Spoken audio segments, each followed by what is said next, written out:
Christophe va poursuivre, alors après les collections, le multimédia, le numérique qui bouleverse le monde de la culture et plus particulièrement le monde des musées depuis ces 10 dernières années et même un peu plus, protection, préservation, restauration des œuvres, mais aussi massivement utilisé comme outil de médiation culturelle.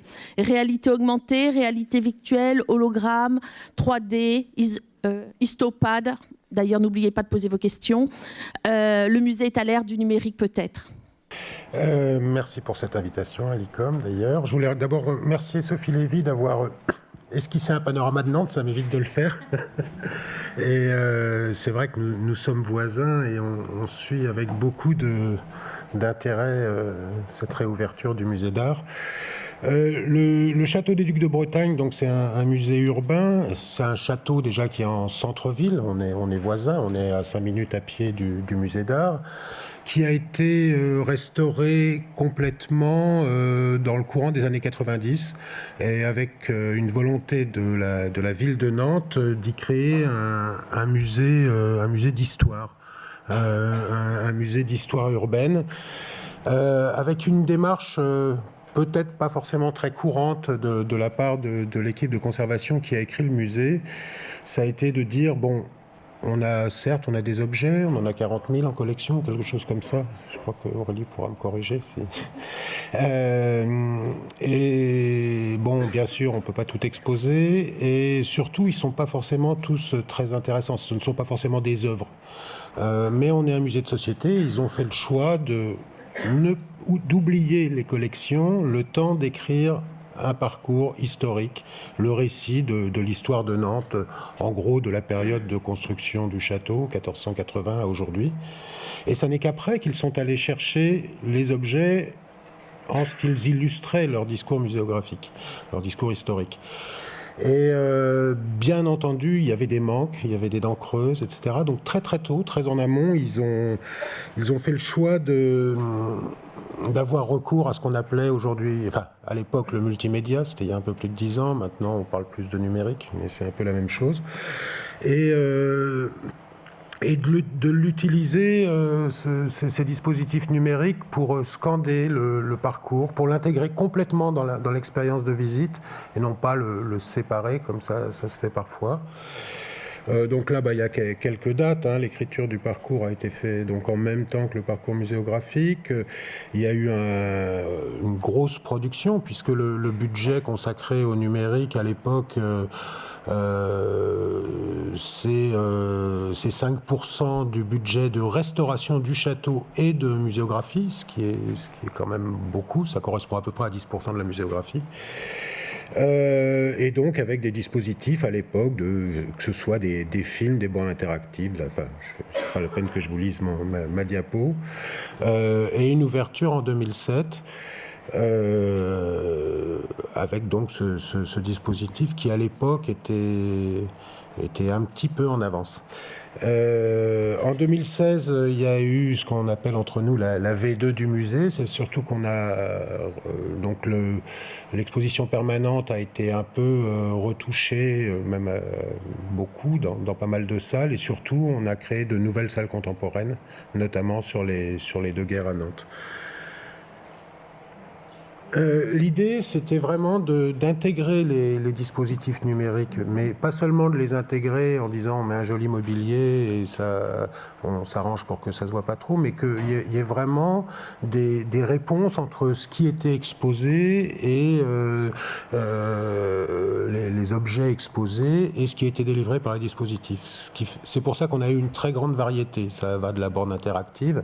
Il y a un certain moment où on a besoin d'en savoir plus. Dans une salle consacrée à l'édit de Nantes, ça peut être utile de rappeler à nos visiteurs ce que c'était que l'édit de Nantes, pourquoi il a été signé à Nantes, qu'est-ce que c'était la France protestante à l'époque de la signature. Et puis d'autres fois, il y a eu des volontés de plus d'immerger nos visiteurs dans des projections assez monumentales, des films d'animation parfois, ou comme on le voit là sur l'image, des projections de cartographie animée qui montre l'évolution du territoire pendant le XXe siècle, et notamment avec les comblements de la Loire dans le cas de cette image. mais qui rentre bien sûr en résonance à la fois dans le mobilier de diffusion et à la fois avec ce qui est exposé derrière, en résonance avec le discours qui est porté par ailleurs. Cette salle n'existe plus, elle fait partie de celles qui ont été refaites en 2016. Et je vais prendre plus particulièrement 2 exemples de dispositifs plus récents, qui ne datent pas de l'ouverture. Le premier, c'est Nantes 1900. Il me semble intéressant parce que d'abord, ils intègrent des technologies qui sont un petit peu nouvelles, même si on n'en est pas encore à la réalité augmentée, et surtout dans leur mode de production. C'est vrai que développer des dispositifs numériques, c'est souvent cher. Souvent, on fait un cahier des charges, on n'en est pas très sûr, on l'envoie aux entreprises et puis on a quelque chose qui ne nous satisfait pas forcément totalement. Bon, parfois, on est content, tant mieux, mais pas toujours. Enfin, il y a une espèce de risque parce que c'est très compliqué d'écrire à l'avance un dispositif interactif avec d'une part son contenu, d'autre part les modes d'interaction et parfois on se jette un peu à l'eau comme ça. Et donc l'idée de Nantes 1900, c'est que un jour, je me souviens, j'étais avec Bertrand Guillet, mon directeur, dans la salle, on regardait cette grande maquette que vous voyez sur la photo de droite, qui est une maquette qui avait été réalisée pour l'exposition universelle de 1900, une maquette du port de Nantes, commandée par la Chambre de commerce, et qui a été très bien conservée et qu'on exposait. Elle fait quand même 9,50 mètres de long par 1,80 m de large, donc c'est un objet assez imposant. Et on se demandait comment la faire parler, cette maquette, parce qu'après tout, c'est une image du territoire en 1900. La ville a subi de profondes mutations, plus d'industrialisation, etc. Les chantiers navals ont fermé. Et donc, on est parti d'hypothèses et plutôt que de faire un cahier des charges, on a lancé un programme de recherche et développement en s'associant avec l'École centrale de Nantes pour la partie numérique et d'autre part avec le centre François Viette de l'Université de Nantes qui est un centre d'histoire des sciences et des techniques. Et donc, on a mené des recherches pendant 5 ans, à la fois sur qu'est-ce que serait le moyen numérique d'en donner plus aux visiteurs, d'expliquer cette maquette, de connaître son rôle, et d'autre part, des recherches en histoire qui fait que pas mal d'étudiants ont été écumer les bibliothèques, les archives, etc., pour retrouver une documentation sur cette période, sur Nantes à cette période. Au point que même une des étudiantes a pris les pages blanches et a épluché tous les Duchesne, parce que cette maquette a été réalisée par Paul-Émile Duchesne, qu'elle a appelé les uns après les autres jusqu'à tomber sur les descendants de Duchesne et a retrouvé des photographies de cette maquette en construction dans son atelier. Enfin, donc c'est vraiment de la recherche dans les 2 sens. On avait comme idée que cette application, fallait pas que ce soit, comme on dit en anglais, un one-shot. Fallait qu'on puisse la retravailler, la faire évoluer, ajouter des documents éventuellement, mais aussi la déployer sur d'autres maquettes qu'on pouvait avoir sur le musée. Et donc, pour s'assurer de tout ça, on a réalisé un prototype à partir d'une maquette plus petite, que vous voyez ici, qu'on a mis dans un flycase mobile, qu'on avait apporté au CITEM à l'époque, qui a été aussi testé et évalué dans le musée pendant un mois d'août, ce qui nous a permis d'avoir une preuve de concept et de voir quels étaient les problèmes à la fois. Est-ce qu'on donnait trop de documents? Quand on met 50 photographies du pont Transborder, est-ce que c'est trop, pas assez? Il ne s'agissait pas d'être encyclopédique ni exhaustif, mais bon, de réfléchir à ça et puis de réfléchir aux questions d'interaction, puisqu'on est sur les commandes se font à partir d'une table tactile multitouch. Quelle grammaire multitouch employer? Comment le public réagit par rapport à ça? Comment il se l'approprie? Donc là, une petite image, une petite vidéo, si ça veut bien marcher. Ouais. Ce que je vous ai pas précisé aussi, c'est que donc quand on commande quand on utilise les tables tactiles devant, le quadrilatère qui est dessiné est repris par un vidéoprojecteur et projeté sur la maquette réelle. Donc on a certes l'écran avec des données, mais on a aussi un éclairage spécifique sur l'objet et donc cet échange entre l'écran et le dispositif numérique qui va autour.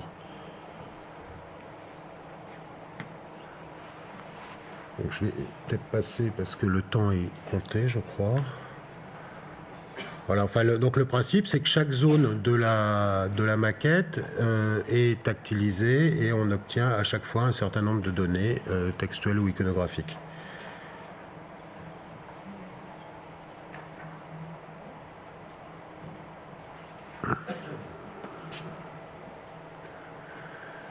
Deuxième exemple qui est tout neuf là et qu'on n'a pas encore mis en exploitation, qui sera proposé au public à partir des prochaines vacances de Noël, c'est Ludomuse. L'idée, c'est qu'on part vraiment quand on décide d'un nouveau dispositif, c'est pas tiens, on va faire un film, tiens, on va faire un jeu sur tablette. Il y a une vraie observation des publics, des besoins des publics. Et la question qu'on se posait, c'est il y a quand même des gens qui sont embêtés quand ils visitent le musée avec leurs enfants. Parce qu'au bout d'un moment, ils ne savent pas quoi faire de leurs enfants, ils n'ont pas forcément le même rythme de visite, ils ne se sentent pas forcément légitimes pour faire une médiation vis-à-vis de leurs enfants, souvent un peu impressionnés par l'institution, etc.